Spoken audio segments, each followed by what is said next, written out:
Great. Yeah, Carl, we can hear you. Okay, awesome. I couldn't hear myself so many times. You have to be in your headphones. Can you just play the audio through the speakers on your computer right now That might while you're talking? that might create feedback. Okay. Let's just have the band just play some music, and you guys can tell us if it's coming through. Okay. What do you have a spot? You want to just play some, just like. That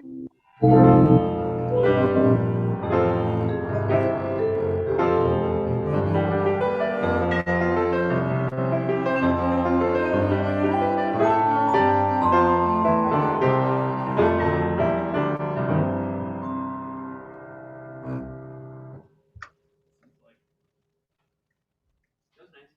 You hearing all the individual parts? Hey, Paul. Are your students going to join on screen? You're muted there, Paul.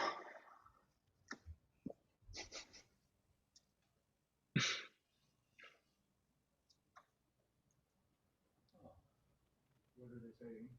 Can you hear their conversation? Ooh, Paul, we still can't hear you. I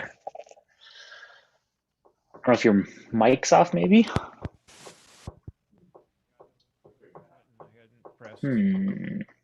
So there I am.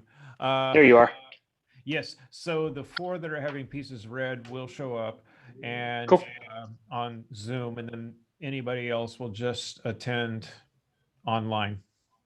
Cool. Great. Yeah. So I have it simulcasting over to Vimeo right now. So that'll be available. Yeah. Good deal. Carl, you're all square? I think so. Good deal. Scott, you good? Yep. Looks like we have a better connection than last night. These are good things. Good deal. Excellent. All right, y'all. So I'm just going to go ahead and start the webinar. So this will be live.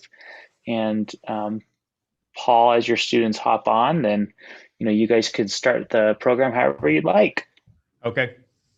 Cool. They'll probably join us in about 10 minutes. Okay. Sounds good. Is there an order that we need to stick to, or they're all going to be here at the same time? Not necessarily. You can play whatever order you want. Okay. And instead of 5 pieces, there are only 4. Far out. That's great. So only 4 pieces. Communicating that to the rest.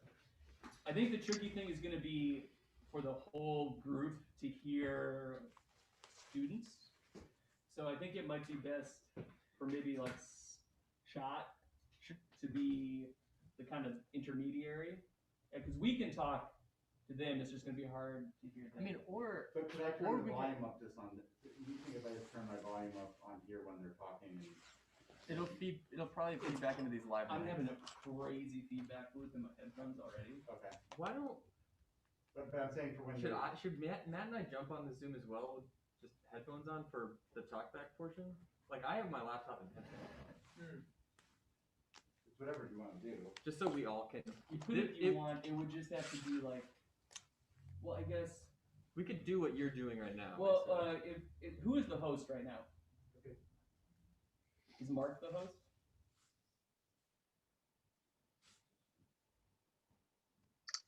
Yeah, guys, I'm the host.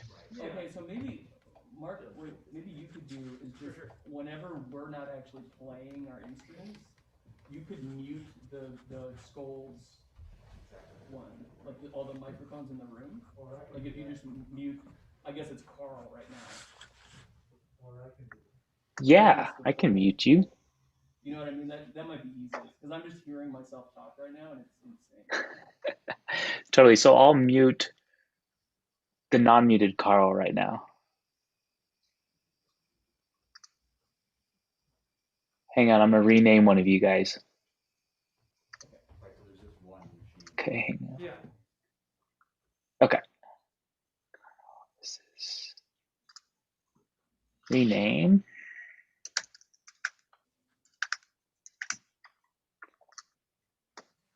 All right. More.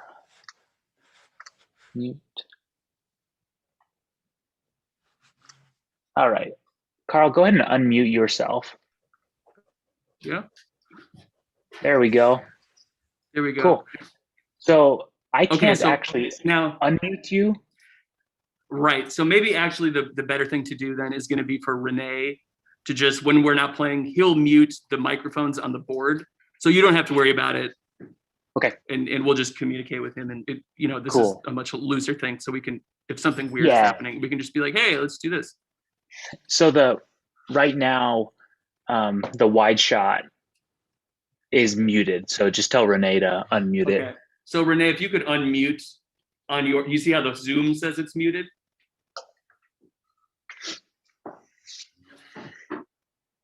Yeah. So Mark muted you, so go ahead and unmute that. Okay. And we just won't mute that anymore on Zoom, and it'll all happen from the board. And then Matt Cool. and Pat are logging on to the Zoom right now, so they'll be able to communicate to the students through their computers. Cool. And Scott's already here, and I think we're good. There's some. I'm sure I think. So right now, are you? Good deal. Hello? What? I said, are you getting feedback now? No. Okay, so I'm up all the way now. I have to- Oh, you are? Oh, now I'm hearing it. Now I'm hearing it. Yeah, Okay, so now that's better, yeah. Yes. Okay. Truly terrible to hear the sound of your own voice. right? Yeah.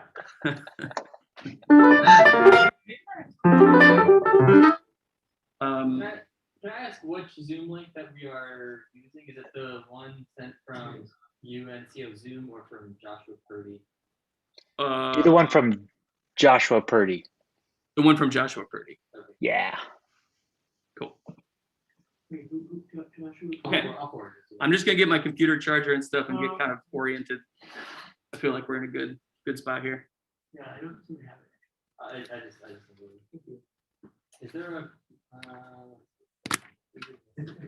Mark, are you there? Yep. I'm here, Paul. Yeah.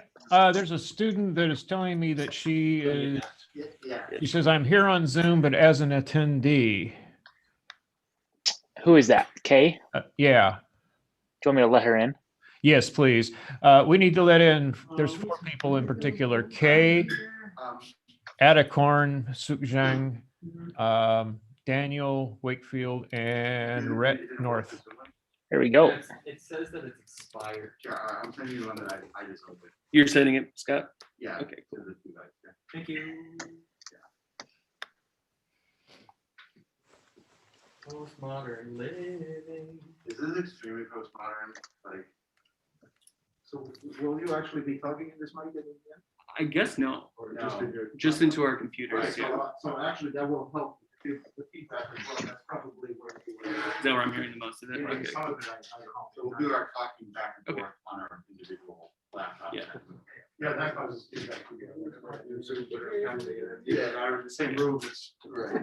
And it might be, do you guys all have headphones? I didn't bring mine. It's, dumb. Not dumb. You just need, but you need talking. Yeah, no, I'll just, I'll put these I have headphones to hear, but not. big- Oh, that would work. What? Headphones? Yeah, because I think it just you want to avoid having like the sound coming out of your computer. Yeah, But you have to set them, you have to turn off one and not the other then. Great. Huh? Something like that. okay. Yeah, let me see. No, You could- It's gonna I don't be have a- it's gonna be okay. Oh, yeah, they have a plus, sorry. Yeah. Yeah. I know, it's like the new computers. Yeah, it's just like.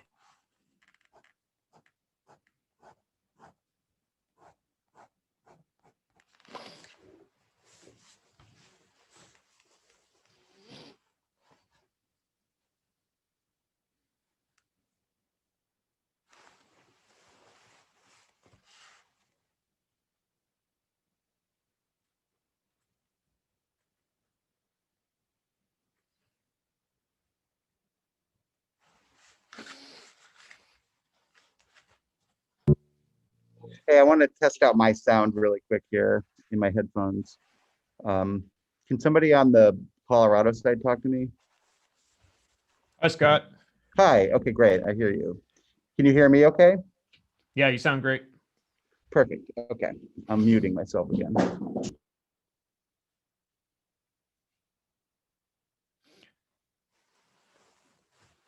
Scott, you got my emails about the paperwork. I did, yeah, and I'll deal with that, Okay. later. Yeah, Thank you. thank you. Yep.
Mark, is anybody else in the waiting room?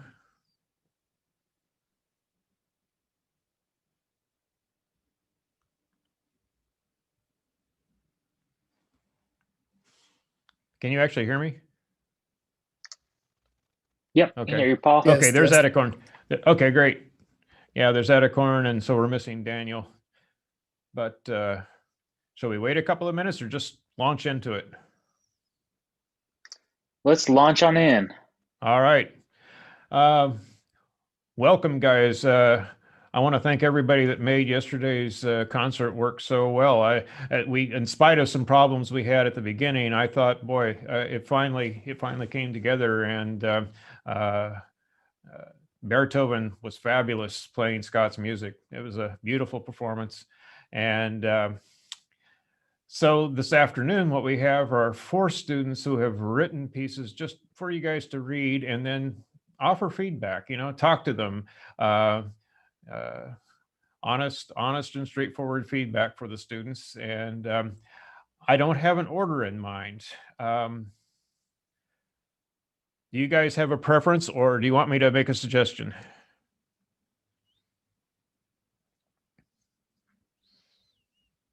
What do you think, Carl? I just heard a vote for False Awakening first, which is what I have up. Okay, remind me which that composer is that? I'm going to the beginning. Adicorn. All right. Great. All right. So, hello, everybody.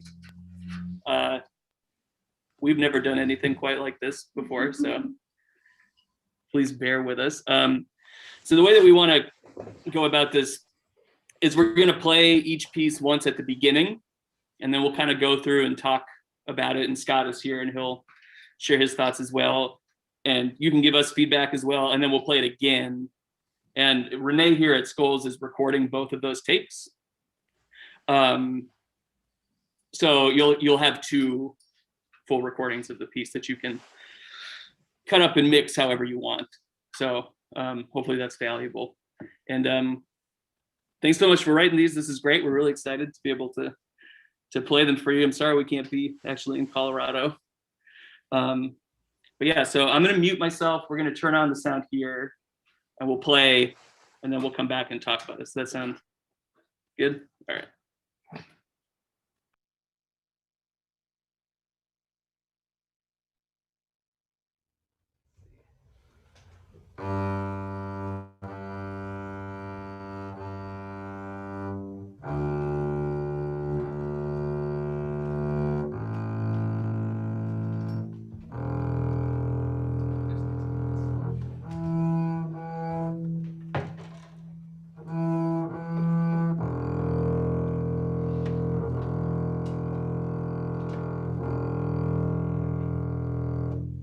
No, it's fine. Okay. So I think they haven't quite switched yet to the other camera. If we start making sound, it probably will. It seems the Zoom is still on you. Ask them if they do the switching or if it just doesn't. In terms of pinning? Yeah. Is it? Yeah, right. It's not. Yeah, I don't know. I think that's controlled on their end. No, I know. Yeah. Yeah, but this is Yeah, I just have the whole block. I have the whole block too. you have the whole what? The whole screen. Yeah, like we can see it. Do you guys want to just pin our video? And are you getting our audio? Can you give us a thumbs up? You're getting that? Okay, great. All right, we're gonna hit it.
right.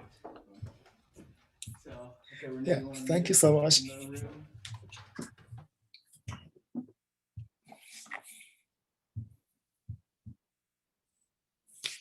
Okay. So can you all hear me? Yes. Good. All right.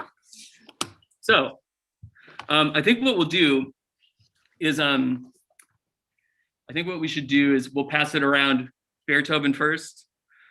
We'll have just a couple comments if any of us have comments, and then Scott will talk a little bit. And if you have comments about the next run, like or things that you want to change, then you'll have time to do that. So we're going to try to keep each of these to 30 minutes per piece.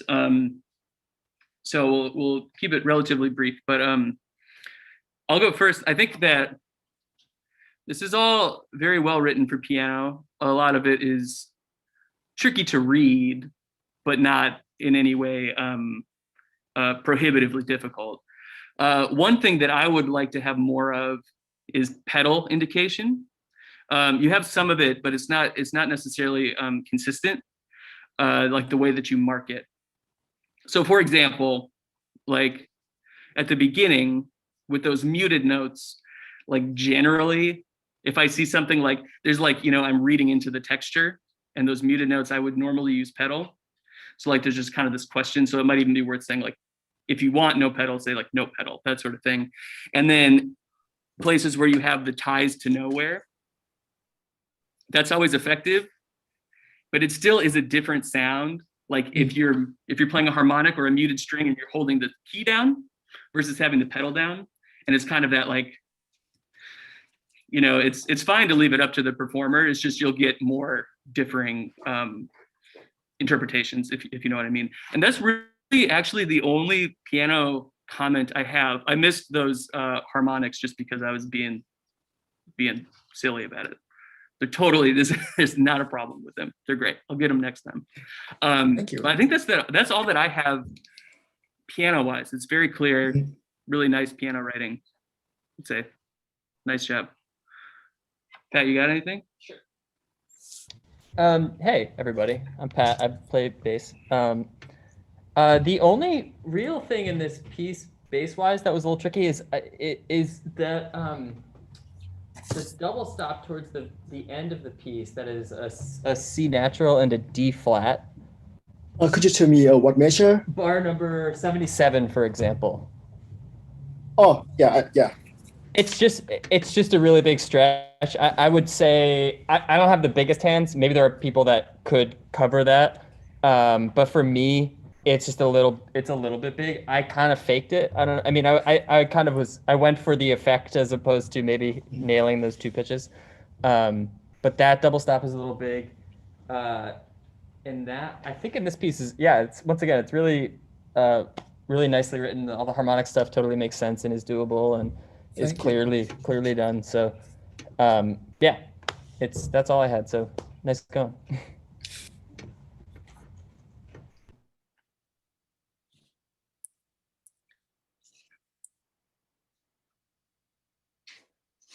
Oh.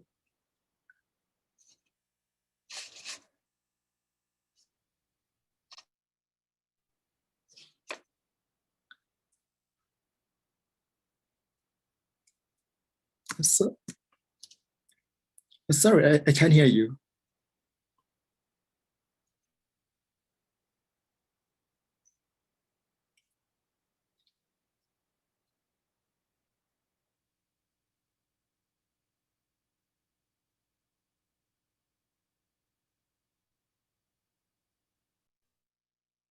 Okay. Hello. Sorry. Okay. Sorry. Different Zoom settings for different things. Okay. Thank you. Super well written. Vibe, mallet, hardness was maybe the only thing that you could specify. Otherwise, all great. Thank you. Thanks.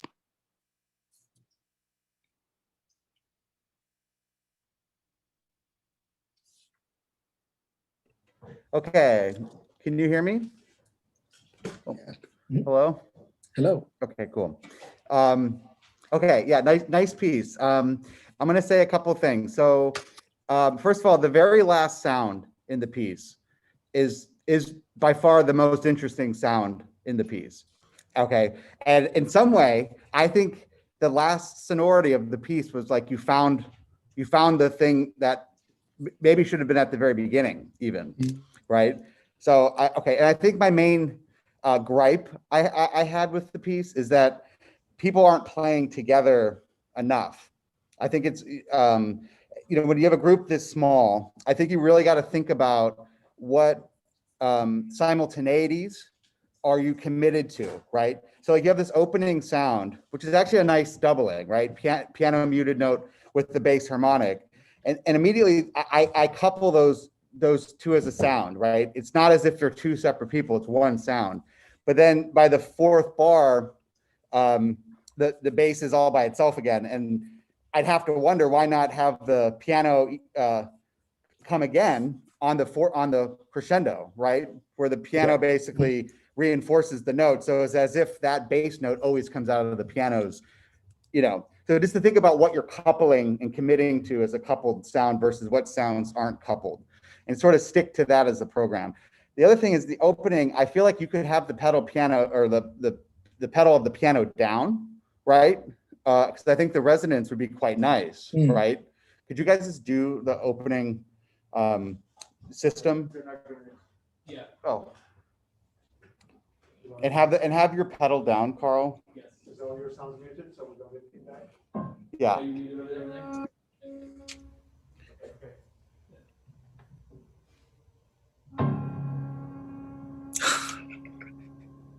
Right? Okay. I like it. Yeah. Okay. So you hear what I'm saying, right? Okay. Yeah. Good. Okay. So immediately that sets the mood and yeah, it's as if the piano's breathing. So okay. So that's a coupling thing. Okay. I think if Pat reads this again, our basses should commit more to the soul pont, right? So dig in a little bit more, Pat, so he can hear the timbre shift on the soul pont. I mean, to that point, it's hard to get a lot of timbre shifts when you're already playing harmonic. True. True. Okay. Well, just. But I played back to that again on YouTube, so. I can say it for him. Yeah. Yeah. So Pat just said it's hard to get soul pont when he's playing a harmonic. So food for thought. But I think just dig in more and be like, a little more like. It tends to totally kill the harmonic. Okay. All right. Well. Okay, yeah. See what happens if you dig in more. Maybe he likes the noise. We'll find out. Okay, so the second thing is, so you have this sort of like tritone motive that kind of comes in the vibraphone. It shows that measure 22, 23, and it's actually quite a nice evocative. It comes back later too. There's this sort of like bare tritone. I think it's in the crotales, in the vibraphone. Where's this? Measure like 77. Okay, so when you have these like sort of spare moments of exposed percussion, I don't see why you don't have Carl double him in harmonics in the piano, right? So like why not have Carl free, and I think it'd be very subtle. So I don't know, Carl, could you go to measure 78 and 79 with Matt and Pat and play the 77 through 80? And Carl, could you find those as harmonics with Matt?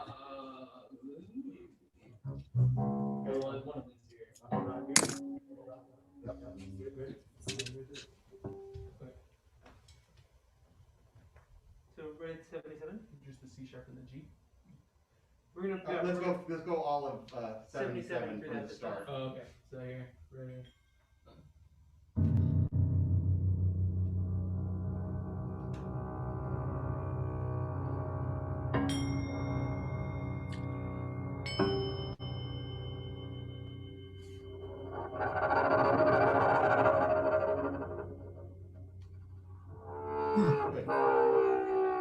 So right. So when you heard when they were together, it made a certain sound. I don't know. It's just a suggestion. So I just think maybe doubling. So that's maybe my main critique in the whole piece is just think about places where you could couple the sound together to make a unified sound. I mean, it actually had a very nice pacing to it. I thought in the middle, I was in it. I felt like I was in the composition, which is a nice thing. And I felt some really beautiful chords and harmonies in the piano too. I think we should play again. And do you want anything different with this time through? Yeah. Oh, one percussion. Let me see. For the run, for the vibraphone, could you press the pedal all the way down until the fermata? Is it possible from measure 52 until 54? Is it possible?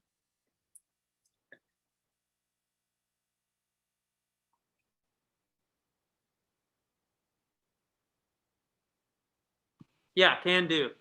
So Okay. you have those pedal markings in there, but you don't want them. Just I don't make want one. that. Yeah, yeah. Great. All right, cool. All right, can do. Do you want the pedal down in the opening like we were working on, or you want to have it as written? Just the pedal. Pedal down. Yep. Okay, yeah. So in the opening, Carl, can you do Yes. with the pedal down so you can hear that? Cool. I think this time what I'll do is I'll just be a little more instinctive with the pedaling, like what I would do, just kind of grasping the style that you're going for. I'll just pedal the way that I feel it should go. Is that okay with you? Okay. That's okay. Okay. And yeah, I think just like expanding on the idea with the pedal, I think with this type of music and this type of texture you're going with, that's like a lot of ambient sounds being created. It's helpful. Like even if you were just like pedal the whole time and then just specify when I don't pedal, could be another solution, but just like a little more information would be good. But this time I'll just go full bore. Cool. All right.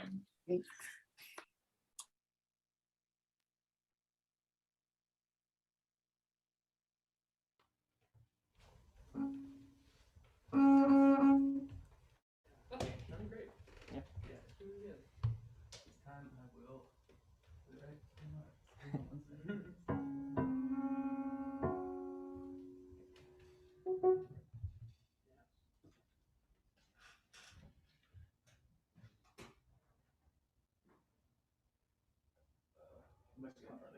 Oh my God. Yeah.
Thank you so much.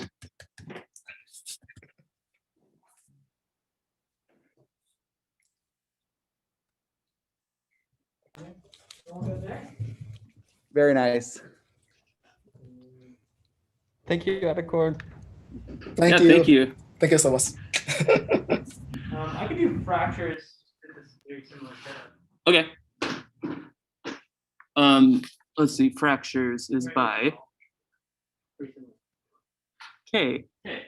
Let's see. Okay. Okay. So we'll just do the same format.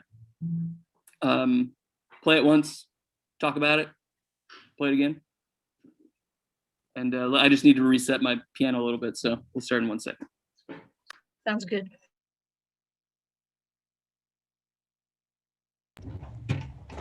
Okay, do you have anything you'd like to quickly say about the piece while Carl is setting up?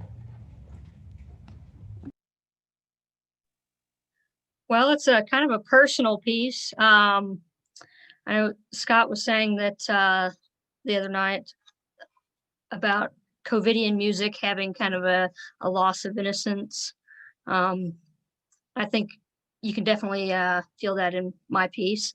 I based it off of actually kind of like my own age. So I took my age and put that into seconds and times that by 10 originally. So it was supposed to be 300 seconds. And so it's just a real reflective piece, you know, and kind of deals with the struggles of COVID and the challenges that we have as artists and as people. So Thank you. Cool.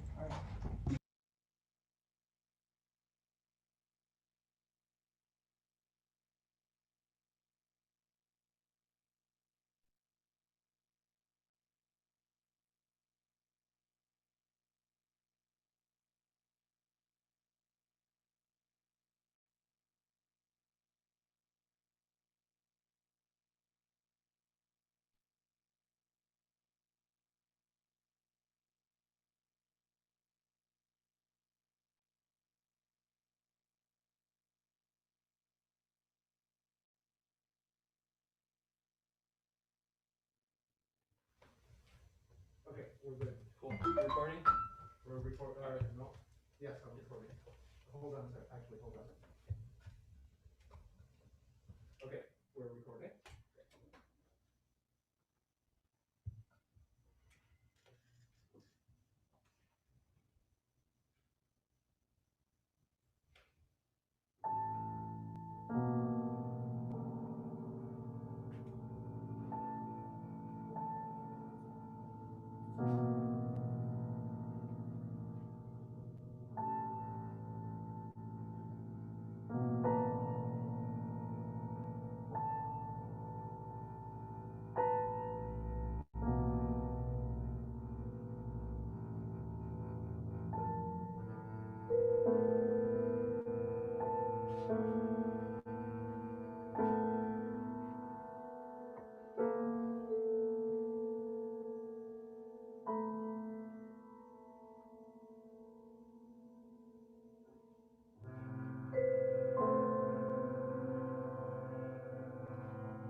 Okay, great. One of you guys want to start this time? Sure. Okay. Okay, great music. Thank you so much. Honestly, I don't have a ton of notes. The only note that really came to mind for me, you kind of call for the gong and a small gong. It's the ones that I have, like it's as much as we want it to be kind of an indeterminate pitch, it tends to be fairly pitched. I'm using one that's pretty close to a D. That's part of Scott's setup. But I guess like I would be curious if you specified if you were interested in it being more pitched or if you're interested in it being more unpitched. I can play closer to the edge to get more of like a washy harmonic sound. And I kind of started doing that in the middle. I was like, oh, this kind of fits better because it's less like pitch focused. So maybe just something to note in the score. Otherwise, great. Thank you. Yep. Hey Kay, I don't have a ton, to be honest. The bass part is quite beautiful and very restrained, which is cool. I guess, and this kind of actually, Scott kind of set something off in my brain about Pont. And it's a crazy thing, especially on the bass of all string instruments. You can get so many different sounds out of Ponticello, and so many different sounds, even in the molto sol Pont world alone. Whether there's still some core to the sound or if it's just like high frequency harmonic-y kind of scratch. So maybe just thinking of being a little bit more specific and that's not necessarily a standardized thing to actually be specific about the type of Pont sound you're shooting for, but maybe I'm now thinking maybe this is like something that string players should ask for more often, is just a little bit more sort of direction on the type of Ponticello you want in those moments. Yeah, definitely. Cool. That's it for me. I like it a lot. Thank you. Hi. Also good. Okay. So likewise, I really appreciate this piece. I think it's nice. It's like kind of a sound world that I like to sit in. Actually, both of these that we've played so far are really like in the general wheelhouse. I would say the places where I found myself just getting a little bit lost or kind of like struggling to place things correctly were in some of the larger bars, like the 5/4 and the 6/4, especially when there's entrances on kind of odd beats. This could be a piece where like the argument for like the dotted line splitting up might be helpful, just to see like, oh, I'm playing, okay, it's clear that this is the and of 4 instead of just like 1, 2, 3, 4, 5, 6, like, oh no, I'm lost, right? That said, this is where, I mean, we're also reading, so like I would draw that in for myself, you know. But that was really the only place where I would find myself getting kind of off. And there's a moment where you mark una corda, and I think that's always kind of a when you're playing music like this, I'm using una corda most of the time already to get that kind of, it's like I use it often to try and get rid of an attack, to try and get rid of the hammer sound. So you might consider just, unless you want that very specific color, just doing it with the dynamic marking and kind of leaving the una corda up to the individual player, because it also is like so different on every piano. It's not something that you can count on being the same effect from one to the other. So it's much more of like the ear of the pianist. But yeah, really, really, really lovely. I like all the sonorities. It's nice. So maybe we'll go over to Scott and he can. Yep. Cool. I know I didn't indicate piano or pedal in the beginning for the piano, but there is. Yeah, I know you played it. You played it, but yeah. I intuited. Yeah. Cool. You hear me okay? Cool. Yeah, nice piece. It reminded me of my music, so I liked it. Yeah, very nice piece. So just a couple things. So I am so one, I think you had a lot of simultaneities, again, sort of like the last comments I had in the last piece where, like for instance, like measure 21 was a really beautiful sonority.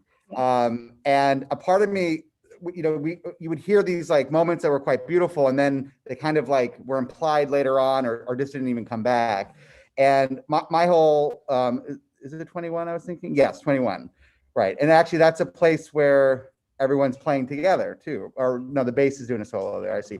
But so anyway, so it's sort of like what I was looking to hear emerge from this was, what is your preferred sound with these clusters? Like what's the preferred chord that like, you're getting at, right? Because like basically, is it a constant permutation of the same 4 notes, or is there actually like, could you guys play measure 21 again, Carl and Pat, or Carl and Matt? Yeah, oh yeah. And could you just and like repeat it 4 times? Sure. Let's just do it. Yeah. So, 3.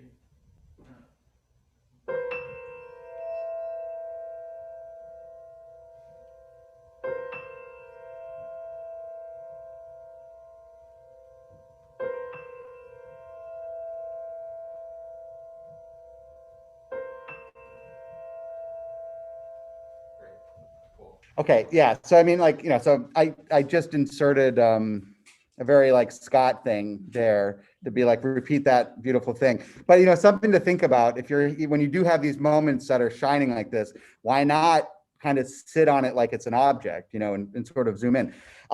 Then the other comment I had was about the bass writing. I feel in where was it? When this A minor stuff pops in around measure 55, it's actually quite striking, right? That all of a sudden it's like this kind of hinted at minor sonority is finally found. But I'm sort of like, do I need to hear the bass anymore? And I think a part of me wanted the piano to sort of have a moment here where it's just the piano playing A minor, and like I didn't need to hear the bass here. I feel like in some way, the bass is, the bass is like a very fudgy instrument, right? It's like very chocolatey. It's very, it's like eating a whole cake. You know what I mean? And so, so you don't always want to eat a whole cake in a piece. So I think you could have had the bass kind of cut out a little bit more, especially when the piano has this A minor moment, and then it will just bring attention to the kind of striking sound of the A minor sonority. And then when the bass comes back in and, measure H or letter H, it's very beautiful, right? So just food for thought. Maybe don't overuse the bass, because I think the bass can, for me personally, it's like a flute where it can be sort of fatiguing sonically. No offense to the bass world, but so a tacit once in a while and the bass can go a long way. But besides that, yeah, very nice piece. Thank you. Yeah, I'll just jump in and say I agree about when the A minor chords come in. That is a really effective moment. I don't have any orchestration comments or anything like that. I would just say that is like the little kind of like candy at the end. It's like having all of those like clusters dissipate is really lovely. Should we do it again? Yeah. Yeah. All right. So we're gonna switch our thing and we'll play it one more time. All right. I think we could. If we have the energy. Yeah. Like tempo wise. Just stay on the 60 rather than be on the back side of the 60. Sure. Absolutely. Oh, I should close that. Okay. We want you back in. Carl left. Okay. I'm gone. Renee, are you recording? I am. Wait, should I tacit it? That's fine. No, we'll do that. Okay.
Yes.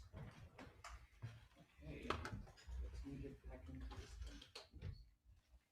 Thank you, thank you.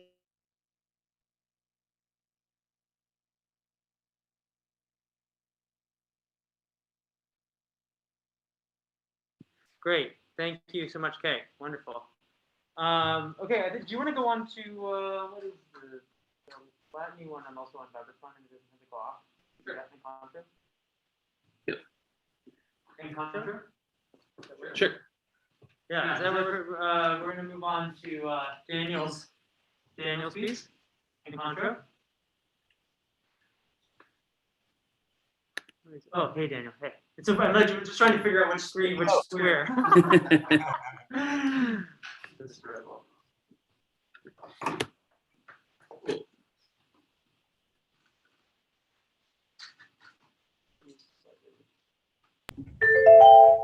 Daniel, do you want to quickly say anything about the piece? Sure, yeah. This is actually the first time I'm hearing Bearthoven. You guys are great. Thank you. I wasn't sure who I was writing for, really. So I'm excited to have you guys play. I feel very honored to have you play this piece. I'm a big fan of bossa nova and samba. And my wife is Brazilian, and I wrote this piece about the time we met. We met on October 7th, so that's why I put the BPM at 107. And encontro just is the Portuguese word for when you meet somebody. So yeah, I'm excited and honored to have you guys play. Thank you. Awesome. Thank you.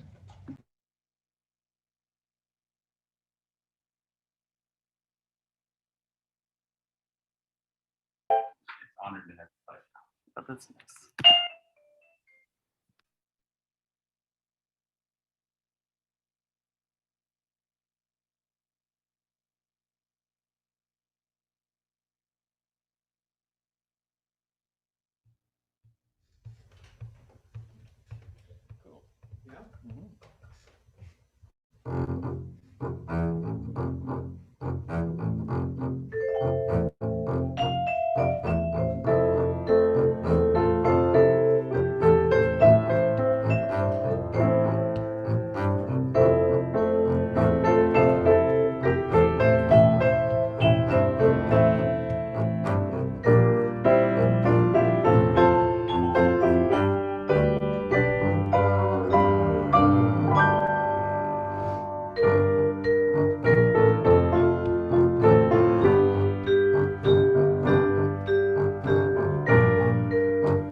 Very nice. Thank you guys.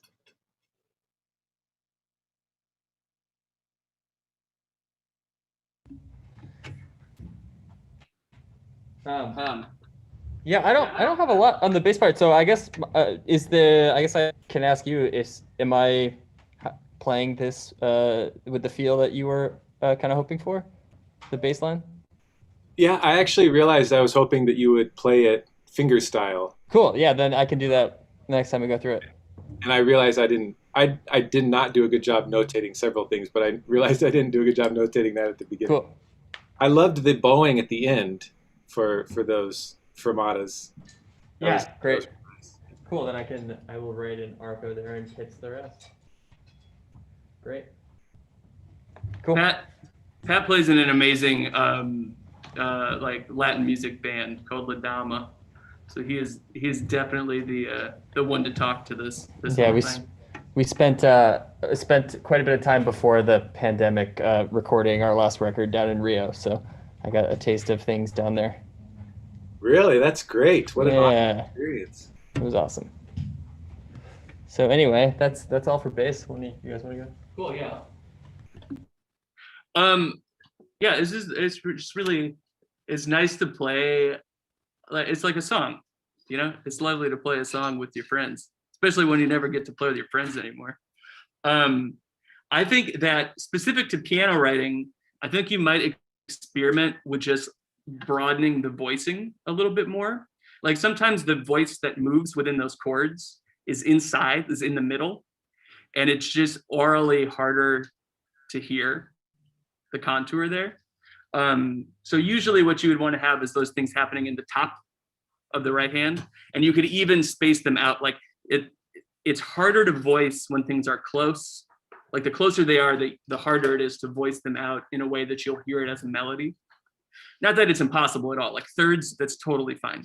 But if it's inside, like if you hear something above what is the melody, it's just orally for the brain harder to pick up. So like, for example, like just these little things that keep coming back, like in measure 6, 7, 8, 9, like measure 10, you have the F moving in the middle, you know. So if it was just revoiced, you would hear it a little bit clearer, I think. And you might also explore, you know, you're moving from different keys, and you might also explore maybe different registers of the piano. It's all very, very much like when the main music is happening, it's all just like in that kind of middle 2 octaves. And there's a lot of color that can happen, especially since I'm kind of doubling what Matt is doing. I think that you could just expand it a little more, and maybe even have he and I trading who's the most important when. You know, like if we were playing this more like a chart or something like less specifically notated, those are probably like decisions we would make, you know. But yeah, it's all very playable. It's nice. It's also like, by the way, this is like the first nice day in Brooklyn, so it seems very appropriate music. That's awesome. Yeah, a lot of vitamin D. Lots of encounters. Yeah. Scott? Yeah, I'll just jump in and say I don't think I have any notes, but the vibe stuff is all great. I'm sorry. Okay. No, I'm just. Thank you. I'm losing track of it. So yeah, great job. Awesome. Cool. Yeah. So I guess I missed the comment about pits in the bass. So what was the? Just that he actually wanted it to be pits. Oh, you want it to be pits. Okay, great. Okay, because that was sort of my first thought is this really Arco? So okay, so yes, it's meant to be pits. Okay, so that makes sense. So I guess I'll be curious to hear it again as pits. So I guess with some of the comments Carl made about the voicing and the piano, it's sort of my first thought too is, you know, kind of root position triads, you know, that's like boring basically. So, you know, I would, you know, personally, I have a Post-it note next to my piano that says, you know, avoid root position piano, you know, chords if possible. And so I think like for some of the voicing in the chords, like too, maybe just it's very stark maybe when you only have, you know, a triad, and maybe some added note harmony could maybe spice it up just a tiny bit too.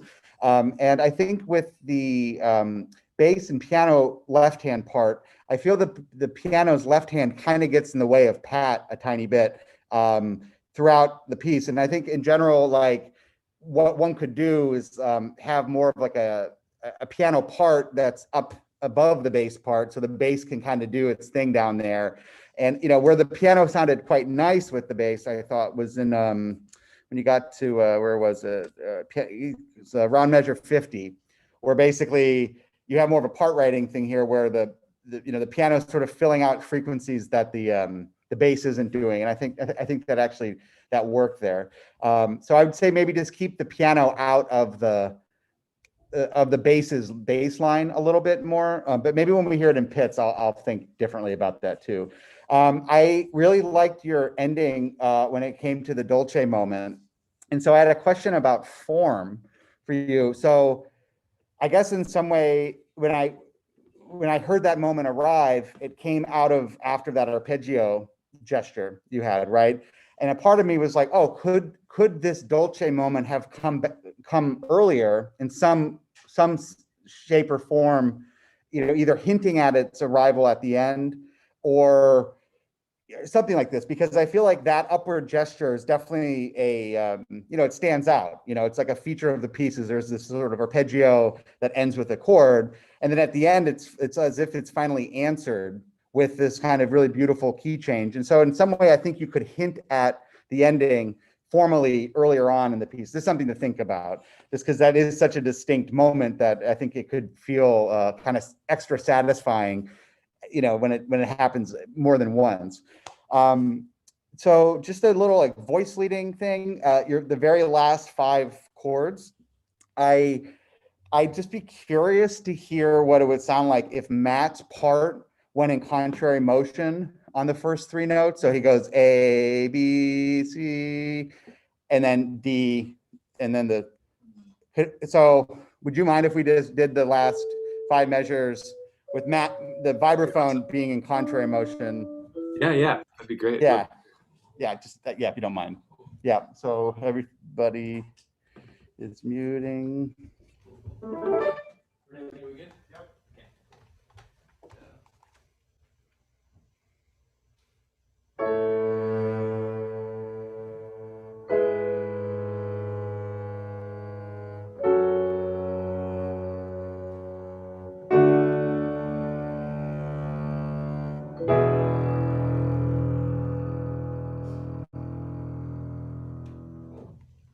Okay, yeah. So I mean, it's barely minimal, but I think for some reason I prefer that. I don't know if you had an opinion on that, but I liked that. It sounded really you nice. liked it. Okay, cool. Yeah, and so and I think I guess so this is at the end, is Arco though, right? That was that. Okay, right. So this would be sort of the special moment where it is Arco. Was that sort of the idea?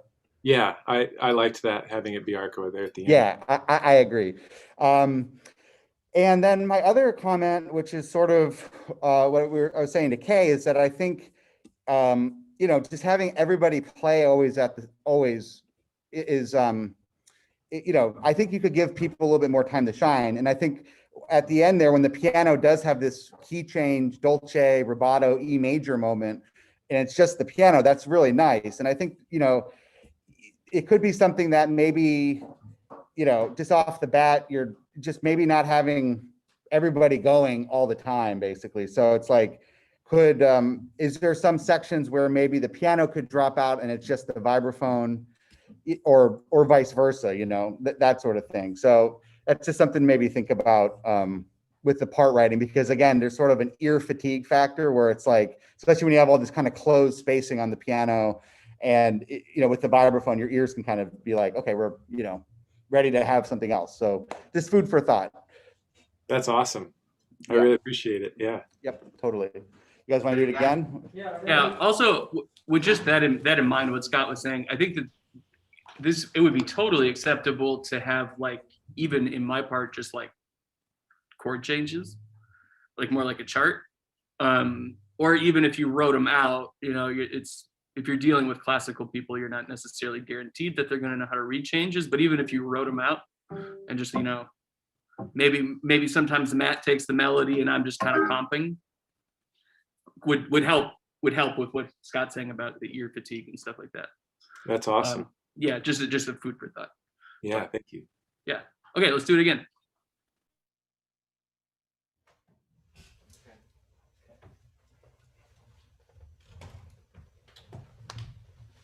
Okay.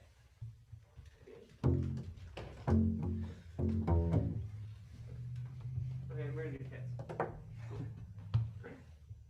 Wait, hold on. Let me make sure. Yes. Cool. You recording everything? Yep. Cool. All right.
Thank you, guys. That was awesome. Thank you.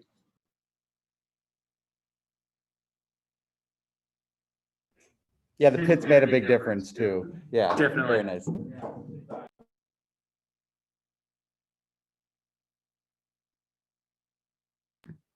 So we're down to the last one, yeah. Okay. Whoa.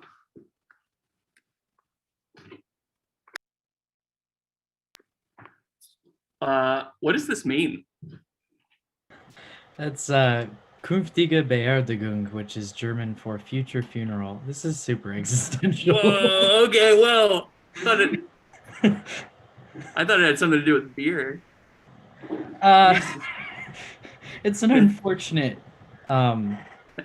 proximity. I don't know if you can tell, but we're into puns. Yeah. Oh yes. Yeah. Well, and it's pronounced like bear, which I thought was perfect as well. There you go. Future funeral. Whoa. Okay. So this sort of, yeah, go ahead. Sorry. It sort of gets into what Kay and Scott have talked about with the loss of innocence with COVID, although I don't think I had innocence before as a composer. So you just find a lot of symbolism in here. You can find little glimpses of concepts like the 11th hour and 9 lives, and limited time is just generally the concept. So right on. Yeah. I have one question before we do it, just so that you get two like pretty accurate recordings. Yes. So this big repeated section. So where it says like second time only, third time only, fourth time only. So does that mean that I'm only playing one chord per repetition, or is it building on itself? No, it's oh no, it didn't. Never mind. I'm sorry. Yeah, so it is building on itself. Yes. Right. So the second time I'll play an A, and then the third time I'll play an A and at measure 13. Yes. And then the fourth time I'll play like that. Yeah. Mm-hmm. Okay, cool. That's what I thought, but I just wanted to make sure that I was misunderstanding. Yeah. Cool. Okay, 4 out. You guys ready? I actually have one quick question. What dynamic do you want these chromatic scales to be? Whatever feels most natural to you. I come at this as a cellist, and so I know the distribution of bow weight is a little bit different as compared to my experience. So yeah, whatever feels most natural. Okay, and is that line when it pops up in those like the third, sixth, and ninth time? Is it supposed to be? What does it sort of role in that moment? Is it like startling? Is it like supposed to kind of take over, or is it like still kind of living in the vibe? I would say imminence. Okay, cool. Yeah. Cool. All of this sort of builds and builds and and then just stops short. It's all right. Cool. Thank you.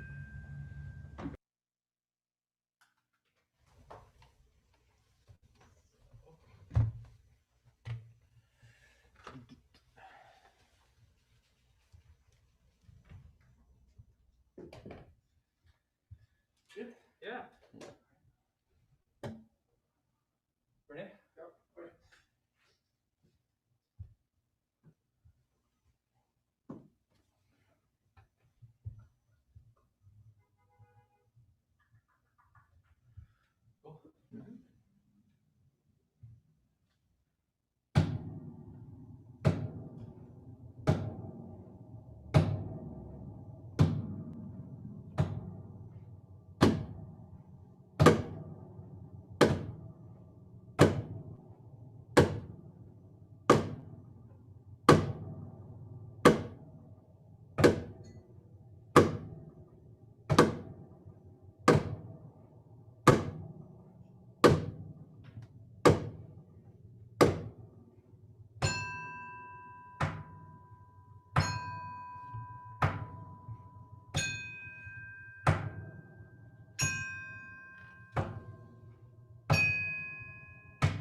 That was great, guys. Thank you. All right, yeah. So I'll start with this one. From just a perspective of just like the ease of performance, it would be really good if either instead of 9 repeats, it was all written out, or everything is on one page, so you don't have to go back and forth, right? Right. Especially with iPads and stuff these days. It's just like an extra thing, and especially for piano and percussion, like our feet are often doing different things. It's like just moving around. That's just like a practical thing. Also, in that same idea, you have like my solo, like when I'm actually playing on the notes, like that sort of thing. You measure 30. That's way easier to play with your right hand, and just like visually looking at it, like when I'm like sight reading, there's a moment where it's like, oh, I should be playing these hits with my left hand. So if you just switch the clefs, it's just, you know, the parts of my brain will function better, quicker. And then the only other thing I would say is, I guess the only question I have is that, so to slam the pedal down at the end, like, what do you mean? Because I have the pedal down already, I think, or maybe I'm not supposed to. That should cut off in measure 36. Measure 36. That's the first. I see. Okay, it's kind of hidden under there, underneath the crescendo. You see, well, then there's another thing. If you flip it so the left hand's doing the booms and the right hand's playing the notes, which is how I'm doing it, you could have had that crescendo in the middle, and then that pedal marking would just be like an engraving thing would be very clear. Right. And then so okay, I know what you're saying then. So it's just like one of the like, okay, I understand what you're saying. I get that. Okay, and then I guess the only other comment I have about it is that the whole thing is this very patient buildup, and then it feels like it's just like the buildup stops and it's just like, oh, it's like all the stuff, and like the shape of it seems like it's maybe like not as effective as if it would have maybe kind of kept creeping in. I think we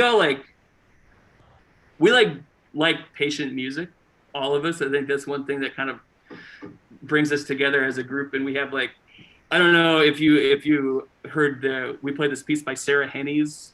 I sent Professor Elwood the score. I don't know if he shared that with you, but that's like epitome of just this extra patient thing, and it takes so long for it to spread out. Obviously, this is a reading different situation, but like think about that like shape. I think would be like an effective thing to kind of tweak in this particular one. Anyway, that's all I got, but I like it a lot. It's cool like experience to be part of it while you're playing. Awesome. Thank you so much. Yeah. Hey, Pat. I can go next. The chromatic scales are totally cool. I just didn't play them very well. That's just a personal practice thing, so don't worry about those. And just to like kind of talk a little bit more about what Carl was saying with the score layout, I just want to acknowledge that we are, I think, kind of an exception to the rule in that we do play off of the scores, which is why you guys weren't necessarily, I assume, asked to provide parts.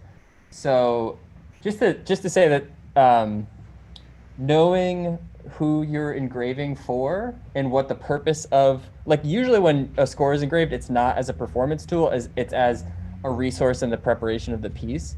But just because we are often playing, like, the music can be very complicated and it's like very important to know exactly what everyone else is doing, we do read off the score. So just in those moments, being kind of conscious of who you're writing for and who you're preparing things for is great. And I think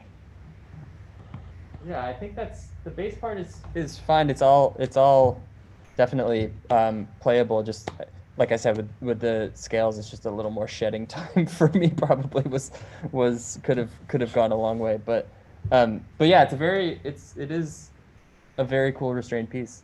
And sorry if we get lost. No worries. It's great. I'll jump in and hey, Ray. Yeah. really wonderful to play. And similar notes basically all around. And yeah, I mean, I don't have much. My part was very playable, and it's a matter of just like keeping track, and that's just been the most difficult thing for us today. So yeah, cool. Thank you.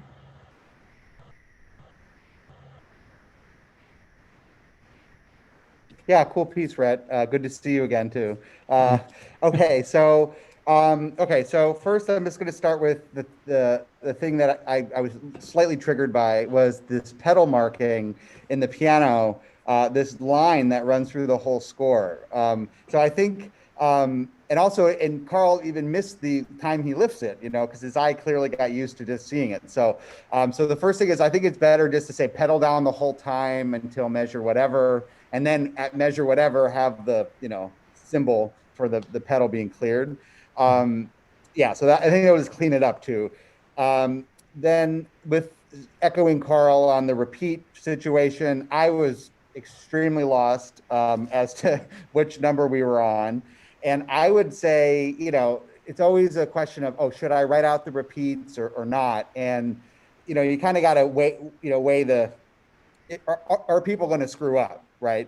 And I think you could definitely say with what you have here, there's a high likelihood someone's going to screw up, and in a way that's like unnecessary because of they forget what repeat they're on, or they just have to go back the page. So I think you'd be better off writing out the repeats, or what Carl said, get it all on one page at least. All right. The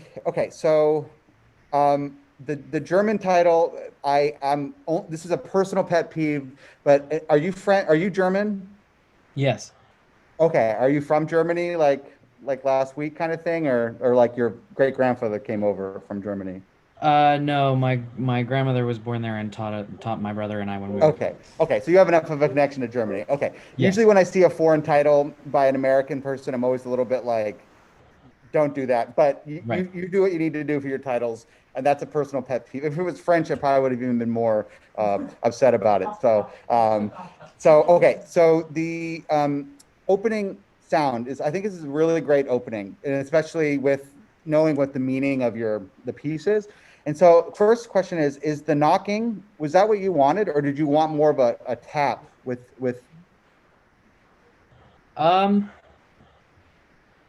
The sound was fine. I would say, I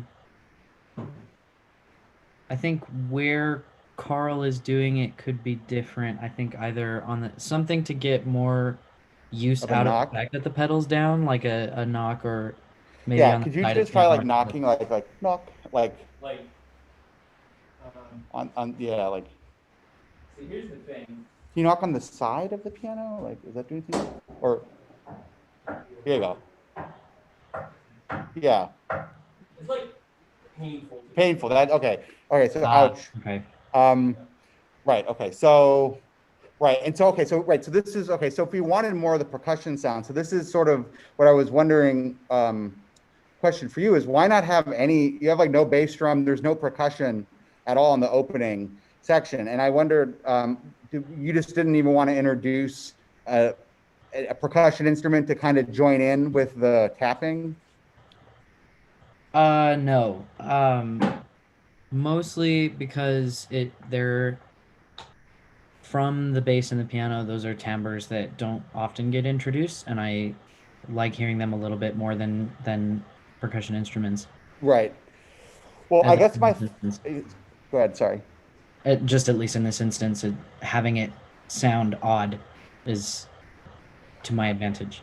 Yeah, okay, so what I would say is the opening, so this is a very Scott piece of advice, but I think you might benefit from thinking of it, is I am very opposed to introductions.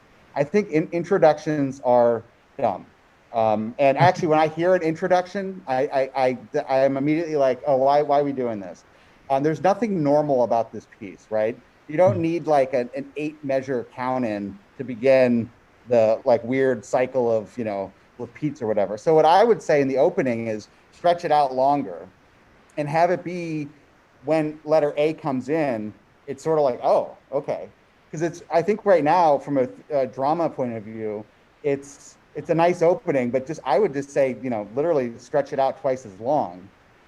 So we really get into this dash, like in that, we're just like super into it. I mean, you literally only have, I think, 8 bars when the bass and piano are together, and I would say at least have like 16 or 30 or something. And this is also where I was saying that if this is where you would put the bass drum in. And I'm just curious to hear it. Could you just, could you guys do like the opening, 12 bars, and then Matt come in with the bass drum really quietly, like, I don't know, a couple bonks into, yeah. I just want to hear what it sounds like in case it's awesome. So. Okay. Yeah. Well, Matt's getting his mallets together. One thing that you might consider, like, just making different sounds for the percussive sound on the piano, maybe like a slight preparation, unless you want, like, I get like the physical, like the drama, like the theater of like actually hitting the instrument, whatever, that's its own thing. But there could be things like blue tape inside a string makes it sound like a wood block. That can kind of give it a nice timbre, and would also activate the piano more with the pedal down. Just something to think about. Okay. Yeah, or like a big mute down low, like a piano mute would just make like a thunk sound. Awesome. Something to consider. But then it would look like I'm just playing the piano. So. Right. Okay. All right. He's got his mallet. Let's try this out. Okay, try that. Thank you.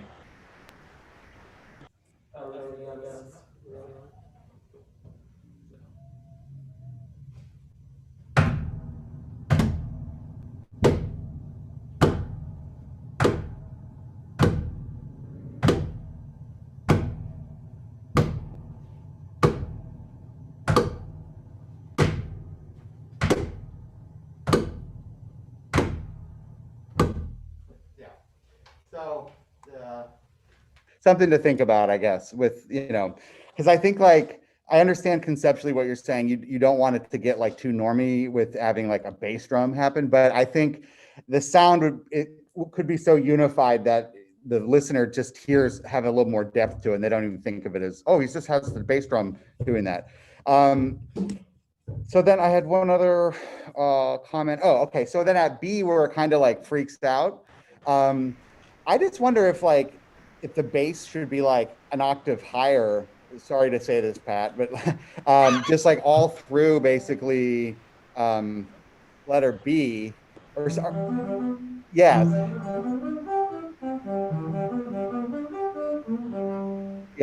something like that. Yeah, because I think I'd like to have your cello moment. It's just something to think about. Or like the fierce thing. I feel like even if it was like pits or something, it would be more fierce. Like,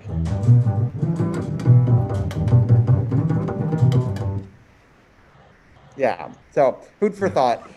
Because I think it kind of gets the bass gets sort of lost in that upper middle register, and I just feel something to make it pop out more, because the vibraphone is quite nice to hear. It's like filling up the space, with the vibes. So to have pit boom boom boom boom boom boom boom, it's like, oh, what is this magic? And I think, oh yeah, and then the other thing about B is, I think kind of what Carl was saying is that I think on a formal level you could just sort of, again, like literally repeat some sections or just sort of stretch it out a little bit more. Like I felt like play around with maybe what sections could just literally repeat. And if we were in a composition lesson right now, I'd just be like, what if the repeat parts went, from, measure 25 to 27, 4 times, just to kind of play around with that, because it is such an abrupt change that it takes a second for your ears to settle into it. So I think we can hang out there for a little longer. It would be cool.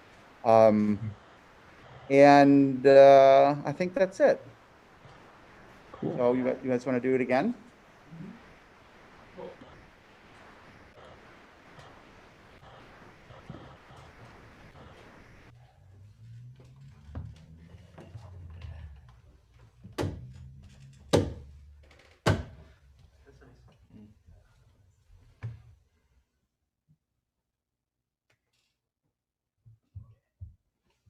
Good.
Awesome. Thank you so much. All right. So, I mean, my hands are red.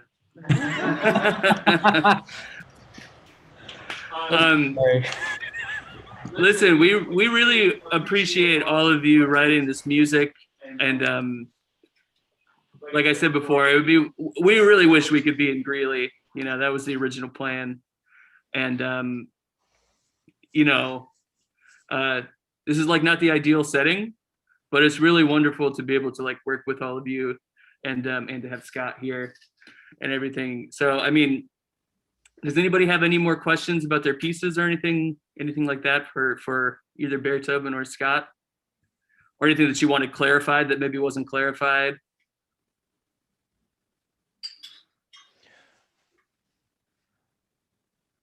Well, I want to jump in real quick and first of all, thank you guys for doing the readings and the performance last night, which I thought was stunning. And I want to thank Scott also for his comments today. And I mean, very thoughtful. I learned some things myself today. And of course, for the great music you wrote last night for Uncommon, as well as for Bearthoven. And I want to thank Mark Allwine for everything he's been doing for the last several weeks for us, and lots of patience and lots of work on his part. So. Yes, thank you, Mark. Big time. And from our end, huge thank you to Renee, who's been running all the video and sound. Yes, Renee, thank you. He's also, all the artwork that you see around on the walls is Renee's as well. So he's the guy. Well, guys, thank you. In normal times, I'd say let's go for a drink, but yeah, I know. Well, we'll take a rain check on that, and I think we'll all get a beer one of these days. Hopefully, okay. hopefully soon. So, but this has been real fun. So, thank you all for this. Thanks, guys. Yeah, thanks to Shoal Studio. Yeah, thanks. It was great to play y'all's music. So awesome. All right.